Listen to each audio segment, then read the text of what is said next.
1 Corinthians 7, Outline. This chapter has 4 main points. First, do not deprive one another except with consent, for a time. Second, keep your marriage vows. Third, let each one remain in the same calling in which he was called. And fourth, to the unmarried and widows. 1 Corinthians chapter 7.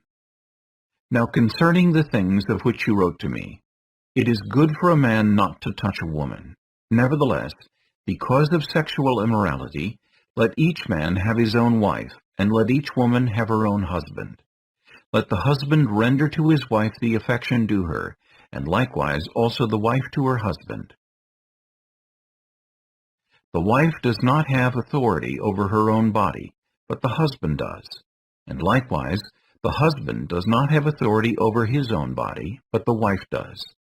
Do not deprive one another except with consent for a time, that you may give yourselves to fasting and prayer, and come together again, so that Satan does not tempt you because of your lack of self-control. But I say this as a concession, not as a commandment. For I wish that all men were even as I myself, but each one has his own gift from God, one in this manner and another in that. But I say to the unmarried and to the widows, it is good for them if they remain even as I am. But if they cannot exercise self-control, let them marry, for it is better to marry than to burn with passion. Now to the married I command, yet not I, but the Lord.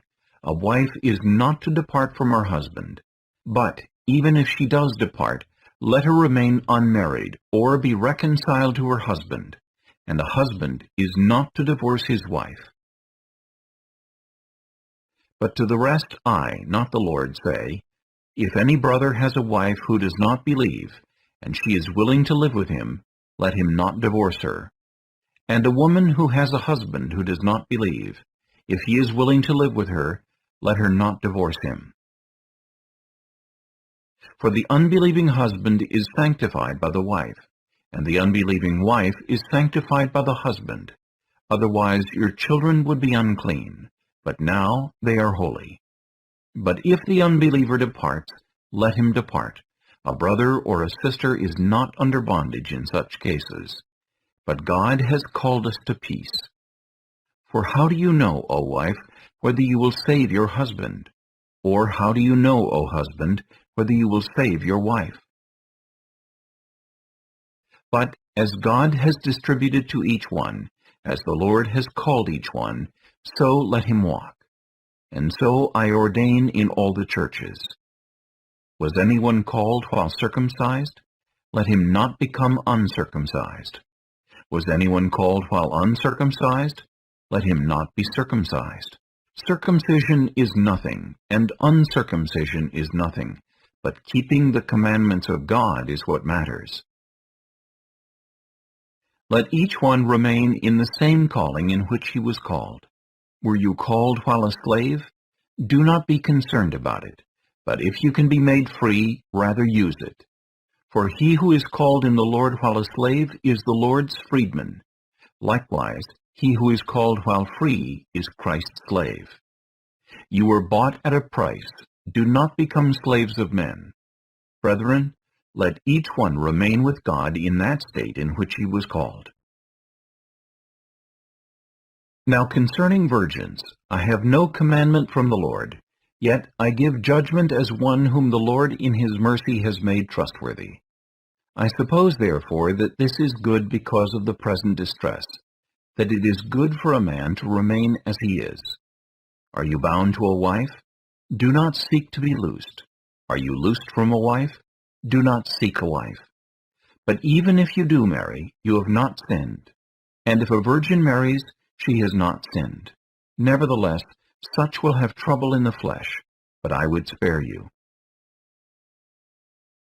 But this I say, brethren, the time is short, so that from now on even those who have wives should be as though they had none, those who weep as though they did not weep, those who rejoice as though they did not rejoice, those who buy as though they did not possess, and those who use this world as not misusing it. For the form of this world is passing away. But I want you to be without care. He who is unmarried cares for the things of the Lord, how he may please the Lord. But he who is married cares about the things of the world, how he may please his wife. There is a difference between a wife and a virgin. The unmarried woman cares about the things of the Lord, that she may be holy both in body and in spirit. But she who is married cares about the things of the world, how she may please her husband. And this I say for your own profit, not that I may put a leash on you, but for what is proper, and that you may serve the Lord without distraction.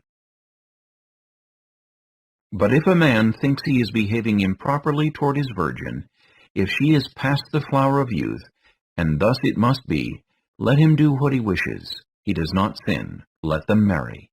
Nevertheless, he who stands steadfast in his heart, having no necessity, but has power over his own will, and has so determined in his heart that he will keep his virgin, does well.